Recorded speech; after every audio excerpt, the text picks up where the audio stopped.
Hi everyone, welcome to the RSNA Radiographics podcast. I'm Cherie Wang, and Dr. Jonathan Revels and myself will be the hosts of today's episode. We are very excited about today's podcast episode, which is sponsored by GE HealthCare. Please visit www.gehealthcare.com/imaging to learn more.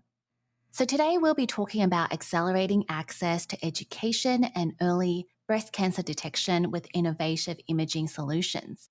I will now let Jonathan introduce our esteemed guests for today. Thank you, Cherie. Our first guest is Dr. John Shiel, breast radiologist who is both the chair and the director of the Breast Health Global Initiative, BHGI.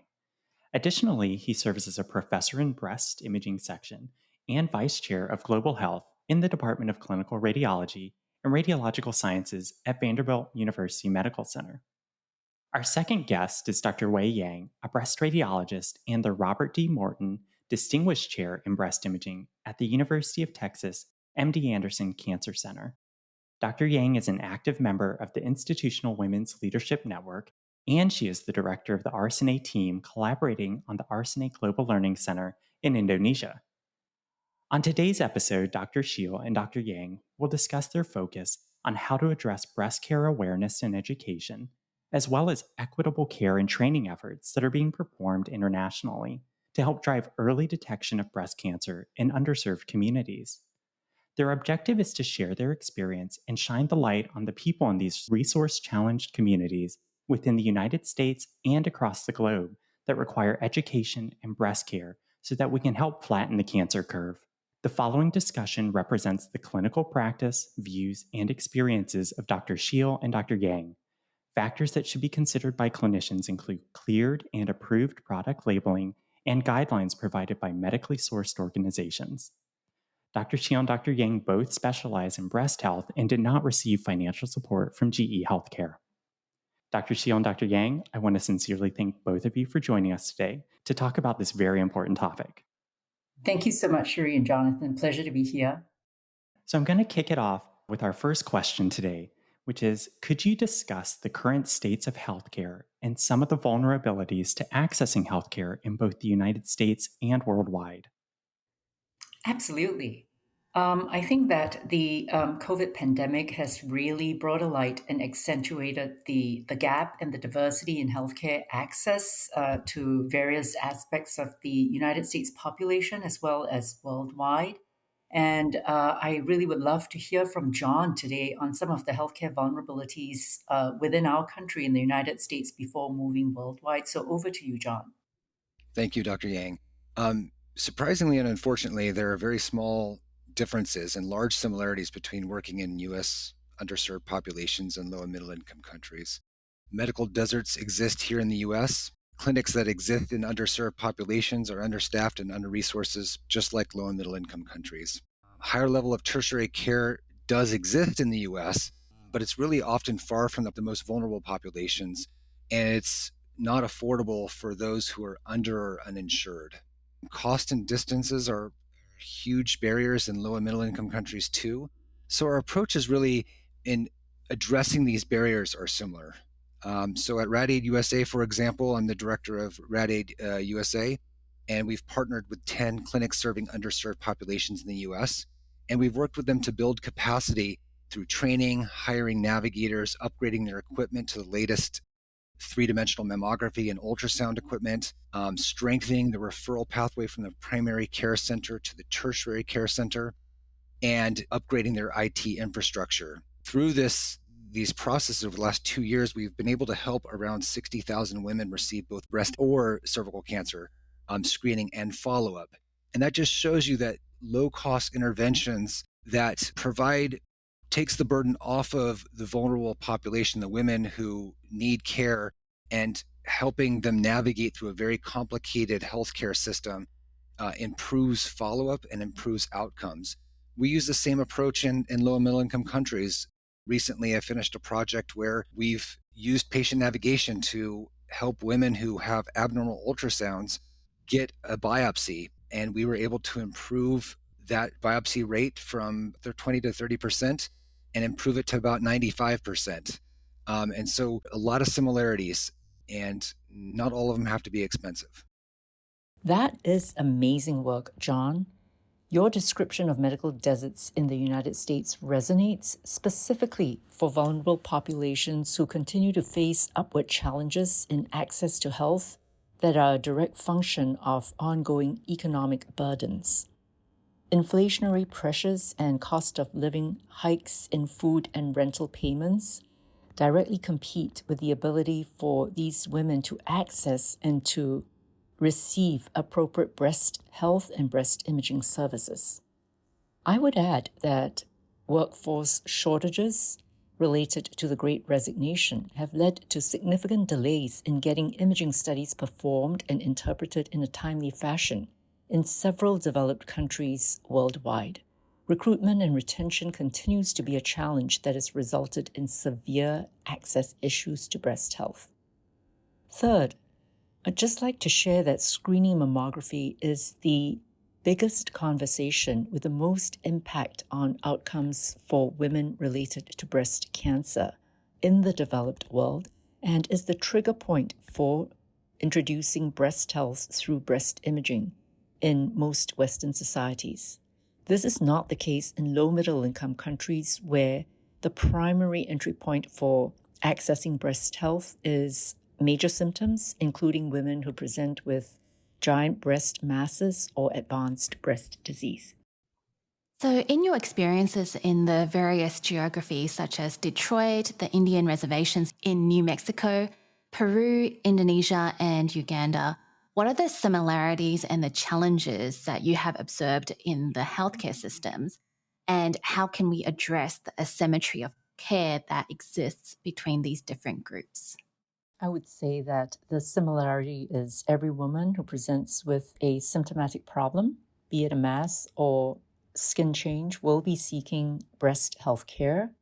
And the difference is that screening mammography is not yet a key paradigm or element for breast imaging care in underserved and low middle income countries as yet. This is a function of the population demographics. Some of the countries that I've had the chance to visit, such as Indonesia, has a population of close to 280 million people stretched over 17,000 islands. Uganda has a population of 45 million, with the majority of the population aged under 40 years. 75% of the population is aged under 40, and 50% of the population is under 17. This would imply that the population-physician ratio and the patient subspecialty physician ratio is on several orders of magnitude different and much higher than for Western high-income countries. Additional asymmetries relate to the access to breast imaging equipment, high-end advanced breast imaging such as breast MRI, tomosynthesis, and tomosynthesis-guided biopsies, are not common. Mammography equipment is scarce and unevenly distributed around the country and the islands. The primary mode of imaging is ultrasound, sometimes without the high-resolution transducers that many Western countries are accustomed to using. Last but not least, most interventional procedures of the breast are not performed by breast radiologists and frequently a function of breast surgeons who sometimes convert biopsies to excisional surgical biopsies. All these then leads to huge opportunities for training of breast health care providers, which could start in middle and high school, through universities and into the community health group, which serve as the largest demographic that provides breast health to the community. They are more commonly known as the village health team leaders, who are trained providers in providing breast health care and are able to escalate advanced disease to the tertiary centers in major cities. In short, the breast health services provided in LMICs are largely decentralized. Yeah, I think it's so interesting having lived in New Mexico and driven throughout the United States, how much of not just a food desert, but a healthcare desert that exists within our own borders of this country, and how it really can mimic and mirror other countries that we consider, not first world countries. And so it's really great to hear you have experience and you've seen that as well, Dr. Yang. I would like to add with what Dr. Yang said. I found it very helpful from the start of my global health experience to partner with breast cancer survivors. Like Dr. Yang said, they're the most attuned to the barriers that they faced personally. They're also the voice that breast cancer is survivable if it's detected early. And so they're the most capable of actually going into the communities and dispelling the myths and the cultural beliefs that we've found prevalent throughout Uganda, Peru, and all the other countries that I've read about or have experience working in. And so I think Dr. Yang and I have had this conversation before. A lot of people, when you work in low and middle income countries, they're focused on the bells and whistles, the high powered tests, the screening.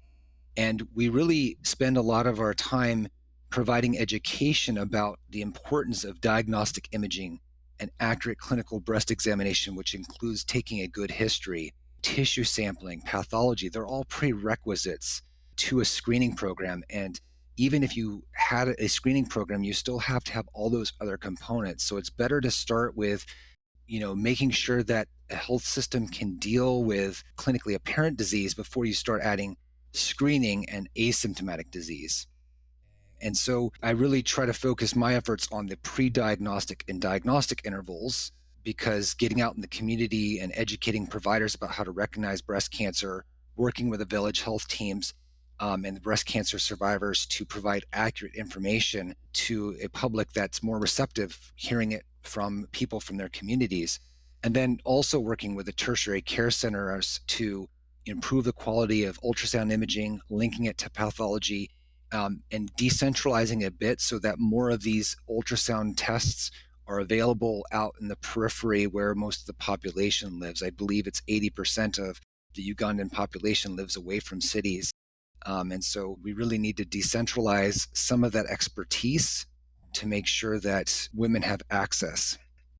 Thank you, Dr. Shield. John's data on countries with staggeringly large populations where the majority of people are decentralized and live hundreds of miles away from a healthcare facility in a major city is so important, as this underpins the structural asymmetries of healthcare services. For example, a woman who lives in a rural area that is far away from a city may have a one-way commute by water, by foot, or by road travel that may take 2 to 3 days. Therefore, the paradigm of screening mammogram on day 1, diagnostic mammogram day 2, interventional biopsy day 3 is not tenable in this situation. Rather, a same-day appointment of a screening mammogram, diagnostic mammogram, followed by interventional biopsy may be much more viable and has shown widespread high uptake and adoption in the underserved and vulnerable populations in the healthcare deserts within the United States. Coming back to the theme of partnership that Dr. Shield brought forward, I agree that collaborations between international organizations who've established long-standing relationships of trust with local leaders of influence is vital for success. Low-middle-income countries flourish on a platform of trust that is created through walking the walk and by international teams providing evidence that they are here to serve and to shift the paradigms towards early detection and cancer prevention. This can happen when healthcare systems are able to accept and tolerate new paradigms and changes, both structurally and culturally, that will help to inform forward policy, implementation and execution strategies, as well as successful adoption. Thank you, Dr. Yang. I think this highlights something that needs to occur in both the US and in low and middle income countries. There really needs to be collaboration and a coordinated, attempt to address the issues. Little interventions here and there are not enough to move the needle. It just moves the bottleneck from one part of that pathway, that episode of care, to the next bottleneck. And so, Dr. Yang hit on a very important point, the secret sauce, multidisciplinary care. And it really requires radiologists to step out of their comfort zone, outside the reading room, outside the clinic setting, and actually work with the majority of healthcare workers in low and middle income countries who actually deal with breast health, which is the primary care doctors, the mid-level providers, the technologists, and the village health teams. We recently were invited by the Ministry of Health in Uganda to actually work with their healthcare system to develop guidelines. And so we assembled a group of 200 Ugandan stakeholders across the spectrum of health, including survivors, nurses, technologists, etc. And this group, we were able to link them up with 40 experts from across the world to mentor them and actually develop these guidelines, an implementation plan, and a plan to monitor and evaluate the outcomes. Because it's one thing to come up with guidelines that are likely going to sit on a shelf. It's another thing to actually develop an implementation plan of how to take those guidelines and put them into practice. And then it's another thing to say, you know what, we're going to hold ourselves accountable. We're going to monitor the guidelines. How does it help the women and the communities? And how do we continue to improve the quality and the success of that? And that requires every level of health worker. It requires policymakers, advocates, to all work together to address a problem and get on the same page. And so Ministry of Health right now is reviewing them, and we're hoping by the end of August, they'll sign off on them so we can start helping our Ugandan colleagues implement these guidelines. I was able to witness the decade-long work that Dr. Shiel and his team invested in jointly developing the Uganda Cancer Institute Fred Hutch collaboration over the past decade. This collaboration reflects tremendous visioning, strategy, organizational change, and operational management between partners vested in a common global health goal. Enlisting the support of the Ministry of Health to undergird resources in capital procurement, talent recruitment and development, ongoing education and policy was key, as was focused leadership training in cross-functional and multi-stakeholder teams. Fortunate enough to join a team of 11 young leaders in Uganda who were working towards a master's degree in common health, community health, I was able to witness their passion, energy, intellectual curiosity, and knowledge of local health policies and governmental relationships, including political dynamics. Closer to home, they were aware of rigid cultural barriers and proclivity towards traditional medicine, which continued to compete with appropriate medical care. Nonetheless, they were able to translate head and theoretical knowledge through their fieldwork and learning labs to institute iterative changes to these concepts and strategies which would be most likely to succeed in the future of Ugandan healthcare. I agree. I think the goal of global health is to make sure that they can stand on their own. And so we don't want to develop a culture of dependence, because that's very similar to the colonialist mentality. We really want to strengthen their healthcare systems so that there's equity. So I completely agree with Dr. Yang's comment about training the next generation. And I think part of that is also training our next generation here in the US, so that there's a cultural exchange so that we can learn from each other. Climate change is real. It's affecting, extreme weather events are causing power outages. Hurricanes have knocked out our power infrastructure. In Western medicine, we were lost. We didn't know what to do. But I bet you if you would have gotten a few Ugandans, radiologists over here, they would be like, oh, we're used to dealing with this. We can help you. And so I think part of that exchange needs to be that bidirectional, mutually respectful way of learning from each other. Like, hey, this is how you interpret a CT scan. And they can teach our residents how to actually perform and interpret ultrasounds, because a lot of our residents have task shifted that to technologists because our volumes are so high.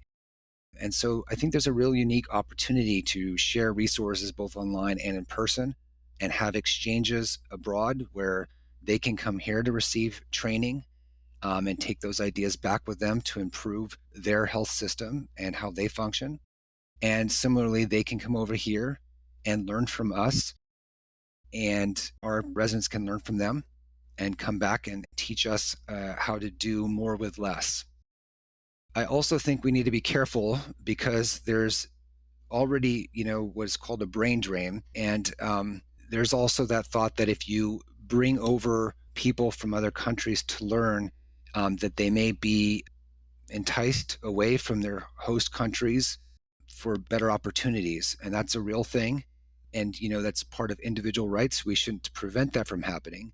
But at the same time, we have benefited in the US and in Europe from this brain drain, and we should be supportive of increasing training spots abroad as well, so that they can train more residents and more medical students, knowing that some of them are going to leave, but some of them are going to stay. And so I think we have a responsibility to take on that role, because again, we've benefited from that, filling our own capacity by hiring physicians from other countries. Dr. Shields' point about brain drain is interesting. The youth that I encountered both in Indonesia and Uganda seemed to have a tremendous amount of passion and loyalty to their local countries, so it'll be interesting to see what the future holds. Nonetheless, I agree completely with Dr. Shield about developing SMART goals. All goals that are jointly developed by an international global health team with local partners should have well thought out and explicit measures of outcomes that can be reported and measured at timely intervals to reflect positive impact and to allow for adaptation as to what is going well and what is not going well. And I agree 100% with Dr. Yang. Measuring and reporting on outcomes is so critical, because currently the evidence that is being used to develop guidelines and practice parameters are based off of parts of Asia and Europe and the US. And we do know that there's differences in disease patterns and breast cancer subtypes that exist in Black women. And so we should provide evidence so that they can use that evidence to support the development of guidelines that are appropriate for their populations. For this next question, we kind of touched on this a little bit, looking into the future. But what do you guys think are the game changers that can positively impact breast cancer and cancer awareness? And these can range from technology all the way to culture or learning from local leaders, working with local leaders. And I specifically want to kind of ask, is there a role for industry in all of this? And if so, how can they help with this decreasing health disparities in this particular field? Great question, Cherie. For me, it is leadership, leadership, leadership. Leadership statewide, nationwide, and globally that is committed to prioritizing healthcare for populations and for the next generation. This could also include investment in training next-gen leaders who are vested, curious, and interested in establishing healthcare for the future. With appropriate leadership, stewardship of resources would follow to ensure that healthcare for different segments of the population will be appropriately administered. This stewardship of resources could also be the overseer for appropriate application of new and emerging technology that requires a partnership with industry, as well as hot off the plate emerging opportunities in artificial intelligence. I particularly want to reference a recent publication by Dr. Wendy Berg and team on the value of utilizing portable ultrasound equipment coupled with artificial intelligence to provide timely and accurate breast mass diagnoses for women who are not able to travel to a facility in a city. That is very exciting for the future of healthcare in LMICs. I think training and cooperation should be the highest priority. I think, as Dr. Yang said, we operate in a bubble. This university is working with that group in that country, and we don't want anybody else working, or if they are working together, it's kind of separated. And I think as resources become more scarce, I think the drive to start collaborating, and that includes with industry, should increase. We should be working together, and that means that the academic model for promotion needs to change a little too, similar to DEI work, where we've been brought up thinking publications, grants, and it's hard to quantify or value, volunteer work, global work that doesn't result in publications. And this creates an unfair drive to exploit underserved populations. And so I think there needs to be a different credit system to encourage global outreach and working in underserved communities that has some value associated with it for promotions. And that would encourage working together. I want to share one mistake I made my first time in Uganda over a decade ago. I went and doing a site assessment, found out that surgical residents were actually performing mastectomies in the evenings with very low resources, hardly any staff, if any. Women would come in there with breast masses. They would do a mastectomy, throw it in the trash, and be done with it. And I was, oh my gosh, we got to stop this. And I was fortunate enough to not be that naive that I would just go off and start talking to policymakers. I had my partners at the institution and I had my partners, the breast cancer survivors. They said, well, hold on a second. Residents actually have to pay to go to residency in Uganda. So if you take away their income source, you're actually going to decrease the number of people that are able to afford to go to residency, and that's going to cause a shortage of surgeons, radiologists, etc. And at that time I thought, oh my gosh, there's no real good way out of this. But it turns out that at least the women who are getting that mastectomy, they're having some chance at survival. I don't know what the right response is or right answer is, but that was one kind of mistake I made that helped me recognize how much I had to learn and how much it was important to cooperate and train and educate the people doing global health here as much as work together with my partners in the host country. It really is about that shared vision that Dr. Yang mentioned at the beginning.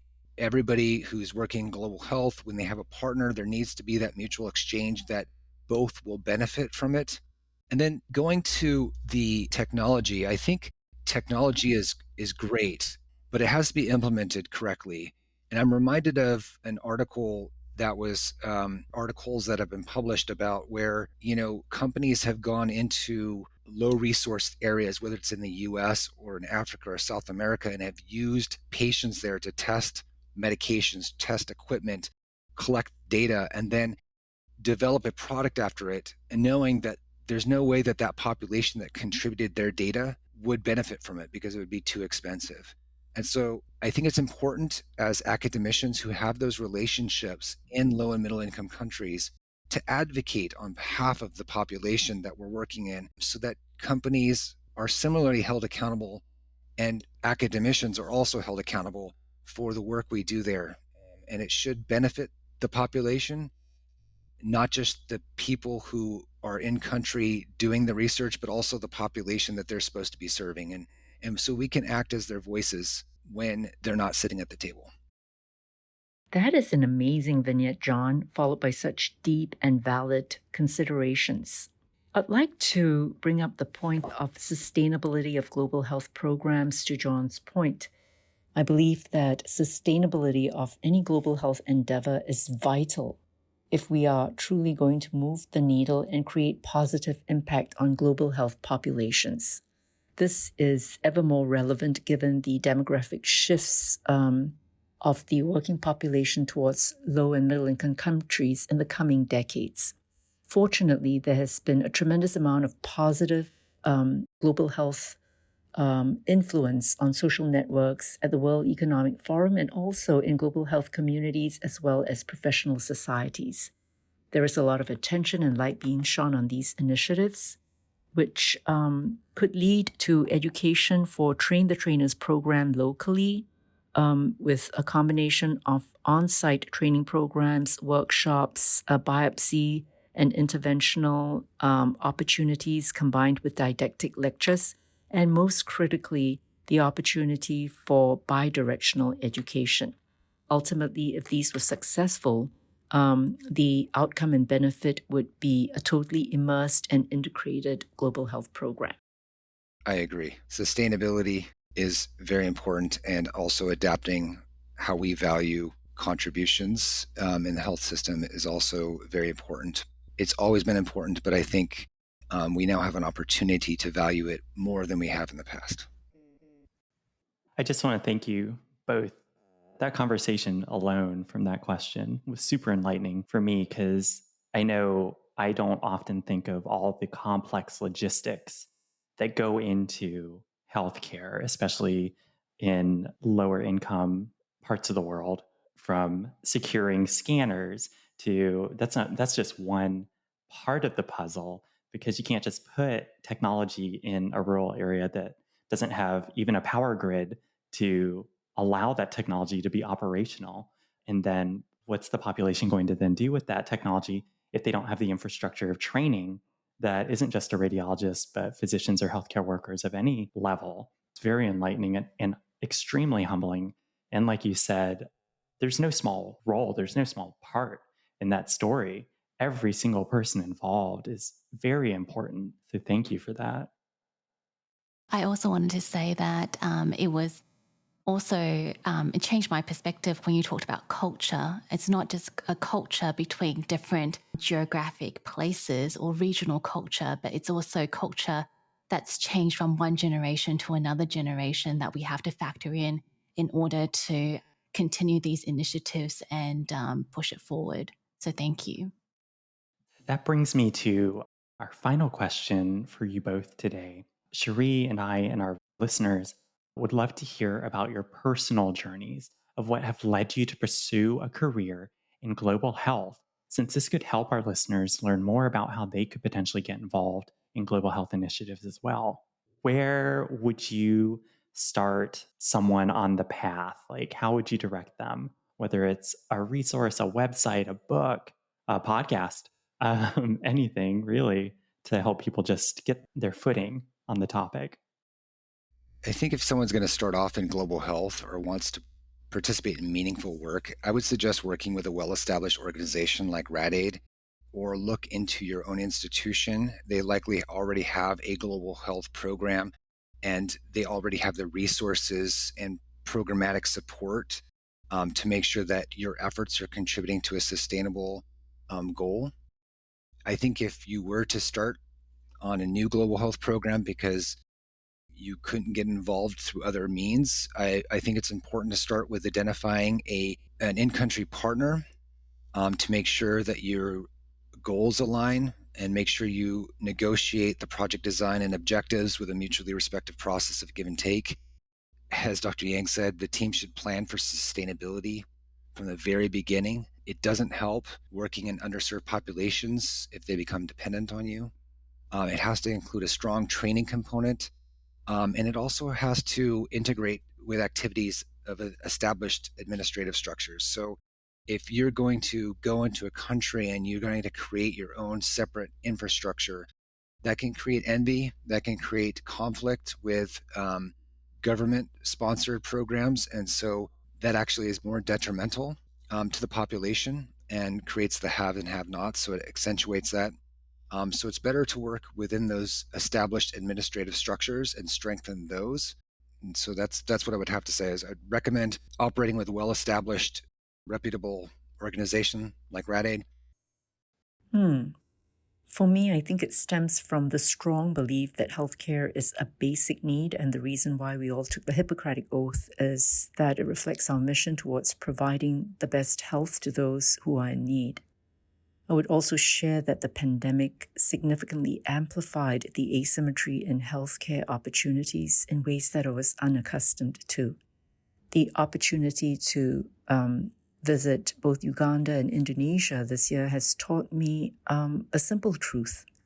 Wherever healthcare was scant and the resources were low was where I encountered the highest level of gratitude for the little that was available. Death and end-of-life issues were frequently handled with grace and poise and calm. This is corroborated by my residents and trainees who work in county hospitals and have shared their joy in practicing in these low-resource communities. So moving on to resources for becoming a part of global healthcare, could start with the RSNA Global Learning Centers, RAD8 partners, and the Breast Health Global Initiative that John Shield leads. And finally, a book that influences my way of thinking is Cutting for Stone by Abraham Verghese. which is basically a book on healing with kindness and grace. Thank you. Exactly. It should be a passion. Exactly. That makes it more sustainable as well. So thank you again, Drs. Shiel and Yang, for your commitment to improving the health for all people and imparting your journey and wisdom with us today. And to our listeners, I hope you have all enjoyed this episode. And after hearing more from Drs. Yang and Shiel, think more about health disparities and how we can all play a role in narrowing that gap. And lastly, thank you to GE HealthCare for sponsoring today's RSNA Radiographics podcast episode. To our listeners, take care, and until we meet next time. Thank you. Thank you. Thank you. Thanks so much.